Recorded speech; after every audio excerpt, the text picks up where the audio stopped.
Right, so you need to remember a few things from exponents. Anything raised to a 0 power is always equal to 1. So if you have 50 raised to the 0 power, that's going to be 1. If you have 38,000 raised to a 0 power, that's also going to be equal to 1. Anything raised to 0 is 1. Right? A fraction can be rewritten as an integer by changing the sign of the exponent. So if you had 1 over 5, that's the same as writing 5 to the negative 1. So that's 5 to the 1. If you have 1 over 3 to the power of 2, you can write that as 3 and then change the sign of the exponent, 3 to the negative 2. And again, remember the 5 on the 1/5 is a 1 because we have 1 5. And then the last thing that you need to remember is the power rule. The power rule is when you have exponents raised to a power, you multiply the two exponents. So if you had 3 squared raised to the 3rd power, that would be like saying 3 and then multiplying 2 times 3, which gives you 6. It would be like 3 raised to the 6th power. Okay, so if you had, for example, 2 to the negative 2 raised to the power of x plus 1. So even if they put variables, the same thing, you just multiply the exponents. So that would be negative 2 times x, which would be negative 2x, and then negative 2 times 1, which would be negative 2. So 2 raised to that. So you just multiply the exponents. So that's what the recap that you need. So first thing is you break the base number. And again, if you need additional notes, that's prime factorization. Go back and look. You will check 2, 3, 5, and 7. So start with 125 in the calculator, check 2. Divide by 2. It's a decimal. Check 3. Divide by 3. It's a decimal. Check 5. And 5 works. So that breaks down to 5 times 25. If it's a prime number, you circle it. Then you break 25 down. So I'm going to divide by 5. That breaks down to 5 and 5. All prime numbers. So you do the same thing with 625. I'm going to start with 5 because I know 5 goes into it. So 5 times 125. Divide by 5 again for the 125, and you can see 125 gives you 3 5. So instead of doing it, I can just say I just did it before. So break that down. Write it in exponent form. What does this mean? The base of 5, and how many times you see the number 5? 3 times. And then that replaces only the 125, and you write the other thing down. You can see it's 125. So again, write the base down, 5, and how many times you see? 4 times, because 5 to the 4 is 625. And then you just copy everything down. Use your knowledge from exponents. So what do I know? I have the power rule right there. So the power rule says that when you have an exponent raised to another power, you just multiply them. So that's going to be 5 raised to the power of 3 times x, which is 3x. And then 5 to the 4 is 5. So I've done that. Okay, only when you have the bases the same, do you then set the exponents alone equal to each other. The bases are 5, so you set the exponents equal to each other. 3x equals 4. Then you solve the equation by dividing both sides by 3. So x equals 4 over 3. That's pretty much all there is to it. Okay, so let's take a look at another one. So break down. So break 8 down. You take a calculator, check 2, 3, 5, and 7. 8 divided by 2. That works. So that's going to be 2 times 4 divided by 2 again.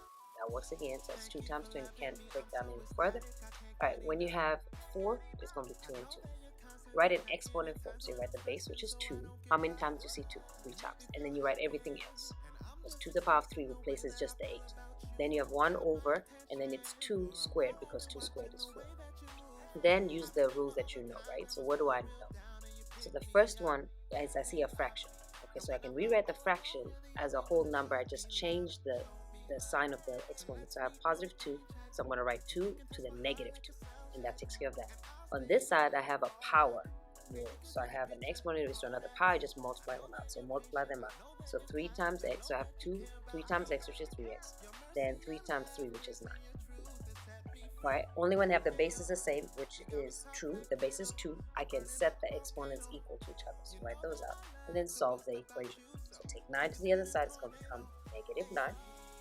Alright, then that's going to give me 3x equals negative 11, divide both sides by 3, and so x is negative 11 over 3. Now let's take a look at another one. So again, break the numbers down, but I can, no matter how much I break this 6, I'm not going to get 1.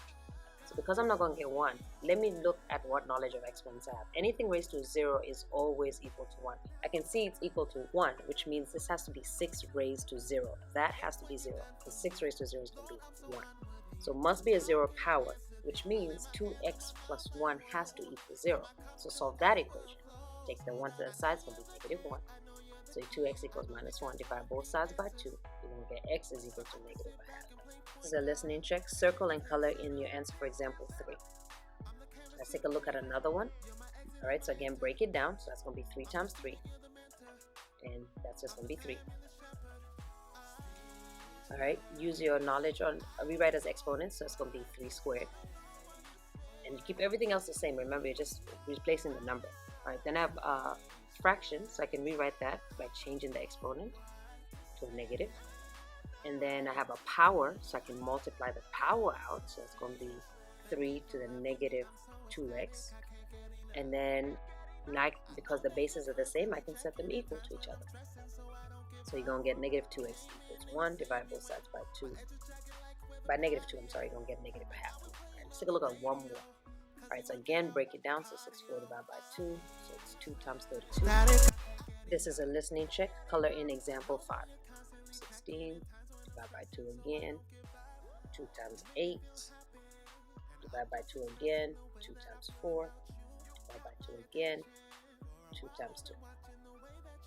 So that breaks down that 256 divided by 2 is 128 divided by 2, so 2 times 64. And I know 64 because I just did it, breaks down to 1, 2, 3, 4, 5, 6, 6 twos. So I'm going to write 6 twos there and save myself all the time. Right, once I've broken it down, write as exponents. So to replace the 64 as an exponent is 2 to the power of 6, because there's 6 of them. And then you keep everything else the same, so it's still 2x minus 4 equals, break 256 down, it's 2 to the power of 8, because there are 8 of them. And then we use our rules. So the power rule says we multiply those out. So 6 times 2x is 12x, 6 times negative 4 is negative 24, and 2 to the 8 is the same. The bases are the same, so I can set the exponents equal to each other and solve the equation. So add 24 to both sides. This is a listening check. Put a box around example 5. And then divide by 12. So you're going to get x is equal to 32 over 12. And you can do this by hand, where that simplifies back to 8 over 3. Or you can do it in a calculator and press math, enter, enter. It'll give you a fraction. Okay, math, enter, enter will give you a fraction. So 8 over 3. And that's pretty much it. That's how you solve equations with exponents. Let's practice.